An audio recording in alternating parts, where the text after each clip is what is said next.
राष्ट्रीय शिक्षा नीति नेशनल पॉलिसी ऑन एजुकेशन 1986। सर्वप्रथम सरकार ने तत्कालिक शिक्षा का सर्वेक्षण करवाया और इसको शिक्षा की चुनौती नीति संबंधी परिपेक्ष challenge of education a policy perspective के नाम से 1983 में प्रकाशित भी करवाया ताकि केंद्रीय और प्रांतीय सरकारों का ध्यान आकर्षित किया जा सके। 1986 की राष्ट्रीय शिक्षा नीति एनपीई में भी काफ़ी सीमा तक कोठारी कमीशन के प्रयोजन एवं अनुशासनों को ध्यान में रखा गया। राष्ट्रीय शिक्षा प्रणाली नेशनल एजुकेशन सिस्टम में संविधान की मूल धारणा एक स्तर तक बिना किसी भेदभाव के सभी को समान रूप से शिक्षा उपलब्ध करवानी चाहिए को वरीयता देने का सिद्धांत लागू किया गया। 1986 की राष्ट्रीय नीति को आने वाले समय का महाधिकारप्राप्त मैग्ना कार्टा माना गया था। इसके महत्वपूर्ण बिंदुओं को निम्न रूप से उल्लेखित किया जा सकता है। महात्मा गांधी के विचारों के अनुरूप ग्रामीण विश्वविद्यालयों की स्थापना की गई। नंबर 2, इंदिरा गांधी मुक्त विश्वविद्यालयों की पद्धति पर मुक्त विश्वविद्यालयों का दूरस्थ अध्ययन पर बल दिया गया। 3 नंबर, शिक्षा की सार्वभौमिक पहुंच यूनिवर्सल एक्सेस टू एजुकेशन भी कहा जा सकता है। इसको समानता के लिए शिक्षा एजुकेशन फॉर इक्वालिटी की अवधारणा दी गई कि सभी के लिए समान शिक्षा उपलब्ध करवानी चाहिए। 4 नंबर, सांस्कृतिक परिपेक्ष और मूल्यों पर आधारित शिक्षा पर बल दिया गया। 5 नंबर, शिक्षा का आधुनिकीकरण एवं व्यवसायीकरण भी किया गया।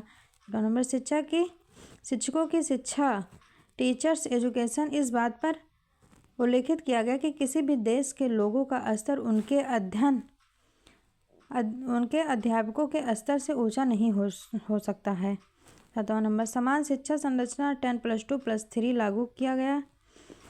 इसमें 10 वर्ष की शिक्षा को आधारभूत पाठ्यक्रम करिकुलम माना गया, जिसके द्वारा राष्ट्रीय मूल्यों और वैज्ञानिक दृष्टिकोण का विकास हो सके। साथ ही प्रत्येक स्तर की शिक्षा का न्यूनतम स्तर मिनिमम लेवल ऑफ लर्निंग विकसित होना चाहिए तथा गुणात्मक सुधार होना चाहिए।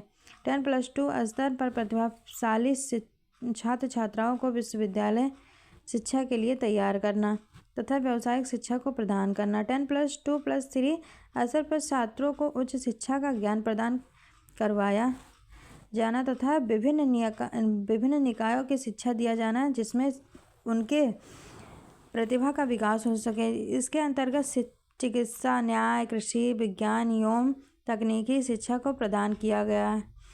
इससे राष्ट्रीय विकास की संभावना बनती है। 8वां नंबर, प्रत्येक जिले में एक नवोदय विद्यालय की स्थापना की जा सके जिसमें टैलेंटेड बच्चों को छांटा जा सके और एक आदर्श विश्वविद्यालय का स्थापना किया जा सके। 9 नंबर, उच्च शिक्षा को सुलभ करवाया जा सके तथा मुक्त एवं खुले विश्वविद्यालयों की स्थापना की जा सके। 10वां नंबर, भारतीय तकनीकी शिक्षा परिषद ऑल इंडिया काउंसिल ऑफ रिसर्चनल एजुकेशन को कानूनी अधिकार प्रदान करना तथा निम्न स्तर की तकनीकी संस्थाओं को बंद किया जा सके तथा उच्च स्तरीय शिक्षा प्रदान करने वालों को प्रोत्साहित किया जाए। 11वां नंबर, परीक्षा प्रणाली और मूल्यांकन प्रक्रियाओं में सुधार किया जाए। तत्कालीन परीक्षा प्रणाली और मूल्यांकन प्रक्रिया में सुधार करना, इसको सतत बनाया जाना, बाह्य मूल्यांकन ग्रेड सिस्टम या व्यवस्था लागू करना ताकि मूल्यांकन को विश्वसनीय बनाया जा सके। 12 नंबर, शिक्षा में सुधार है तो प्रत्येक जिले में जिला शिक्षक प्रशिक्षण संस्थान डायट स्थापित करना चाहिए।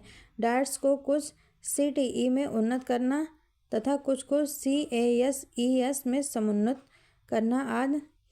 साथ ही राष्ट्रीय तकनीकी शिक्षा परिषद NCTE को स्वायत्तता दर्जा देने की बात भी की गई। वर्ष 1992 में राष्ट्रीय शिक्षा प्रणाली में कुछ और सुधार करने के लिए एक नया दस्तावेज प्रस्तुत किया गया जिसको प्रोग्रामिंग ऑफ एक्शन POA भी कहा जा सकता है।